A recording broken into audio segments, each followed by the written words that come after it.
Lodo, sudor y engranes. Una historia de ensuciarse.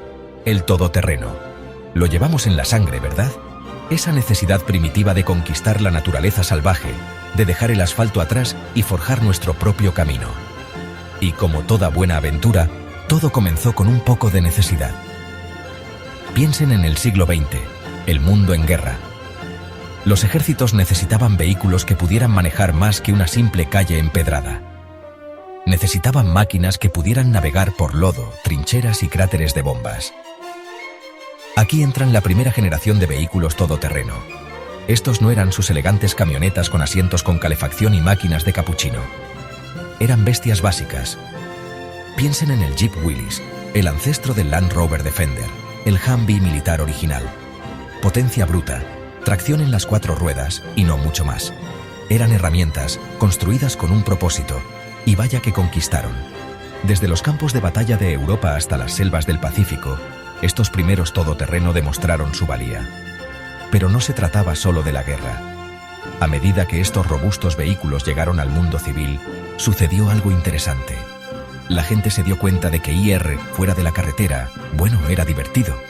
Era una oportunidad para escapar, para probar tus límites y para experimentar el mundo de una manera completamente nueva. Y así, el gusanito del todoterreno comenzó a extenderse. Desde los agricultores que necesitaban atravesar sus tierras hasta los guerreros de fin de semana que buscaban aventuras, el atractivo de ensuciar un poco las llantas era universal. El ascenso de las máquinas, la electrónica toma el volante. Los años 80. Hombreras, synthpop y el amanecer de una nueva era en el todoterreno. Aquí fue cuando la electrónica comenzó a introducirse en nuestros queridos vehículos todoterreno. Y seré honesto, algunos de nosotros éramos escépticos.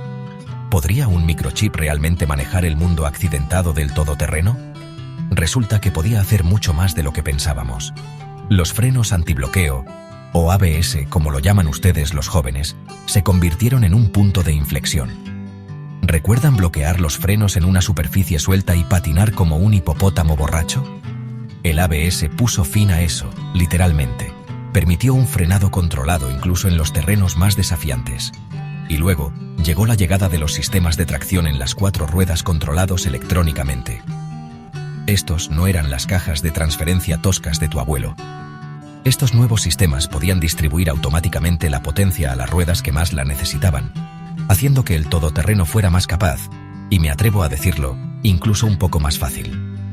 Por supuesto, algunos puristas se quejaron de los viejos tiempos de los cubos de bloqueo manual y de luchar con su vehículo en terrenos difíciles. Pero incluso ellos tenían que admitir que estas niñeras electrónicas eran bastante buenas. Domadores del terreno. Sistemas inteligentes para un mundo salvaje. ¿Recuerdan los días en que abordar una subida empinada y rocosa significaba salir, evaluar la situación y rezar para no terminar deslizándose hacia abajo en un montón? Bueno, esos días se acabaron, amigos míos. Bienvenidos a la era de los sistemas de respuesta al terreno y el control de descenso. Ahora no estoy hablando de una IA futurista que lee tu mente y conduce por ti. Aunque sabiendo lo rápido que avanza la tecnología, puede que no estemos muy lejos. No, estos sistemas son como tener un copiloto que lo ha visto todo y sabe exactamente qué hacer. El Terrain Response de Land Rover, por ejemplo, te permite elegir entre diferentes modos de conducción como lodo y surcos, arena o roca. El coche ajusta entonces su respuesta del acelerador, el control de tracción e incluso la suspensión para adaptarse mejor al terreno. Luego está el control de descenso. Imaginen esto. Se enfrentan a un descenso tan empinado que haría que una cabra montés lo pensara 2 veces.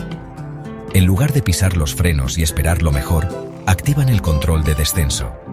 El coche se hace cargo del acelerador y los frenos, manteniendo un descenso lento y constante, lo que te permite concentrarte en la dirección. Es como tener un pie robótico que es infinitamente más preciso que el tuyo. Agárrense los sombreros, amigos, porque las cosas se van a poner realmente interesantes. Hemos hablado de electrónica e incluso de energía eléctrica, pero ¿qué pasa con la inteligencia artificial? ¿Es posible que una máquina realmente piense su camino a través de una pista de obstáculos todoterreno? La respuesta, amigos míos, es un sí rotundo. Ya estamos viendo las primeras etapas de la IA en vehículos todoterreno. Piensen en sistemas avanzados de asistencia al conductor que pueden detectar y evitar obstáculos, o sistemas de navegación predictiva que analizan los datos del terreno y sugieren la mejor ruta. Pero va incluso más allá. Los sensores LiDAR, la misma tecnología utilizada en los coches autónomos, se están incorporando a los vehículos todoterreno. Estos sensores crean un mapa tridimensional del entorno, lo que permite al vehículo ver incluso en condiciones de baja visibilidad. Imaginen un mundo donde su vehículo todoterreno puede aprender su estilo de conducción, anticipar su próximo movimiento e incluso ofrecer sugerencias sobre cómo abordar un obstáculo particularmente difícil. Suena a ciencia ficción, ¿verdad? Bueno, la línea entre la ciencia ficción y la realidad se está volviendo terriblemente borrosa en estos días. Entonces, ¿qué depara el futuro para el mundo del todoterreno? Solo una cosa es segura: va a ser emocionante. A medida que la tecnología continúa avanzando a un ritmo vertiginoso, las posibilidades son prácticamente ilimitadas. Imaginen vehículos todoterreno autónomos que puedan mapear y navegar por territorios inexplorados. O tal vez, incluso participar en carreras todoterreno sin la necesidad de un conductor humano. Pero no se trata solo de los vehículos en sí. ¿Qué pasa con los parabrisas de realidad aumentada que superponen información de navegación y puntos de interés en el mundo real? ¿O qué tal las llantas inteligentes que pueden ajustar su presión y dibujo de la banda de rodadura sobre la marcha para adaptarse a los cambios del terreno? El potencial de innovación es suficiente para marear. Pero en medio de toda esta magia tecnológica, una cosa permanece constante: el impulso primordial de explorar, de desafiarnos a nosotros mismos y de experimentar la emoción de conquistar lo desconocido. Eso, amigos míos, es la esencia del todoterreno, y es algo que ninguna cantidad de tecnología podrá reemplazar jamás. Así que, abróchense el cinturón, agárrense fuerte y veamos a dónde nos lleva esta aventura todoterreno. Solo recuerden traer una toalla, se va a ensuciar.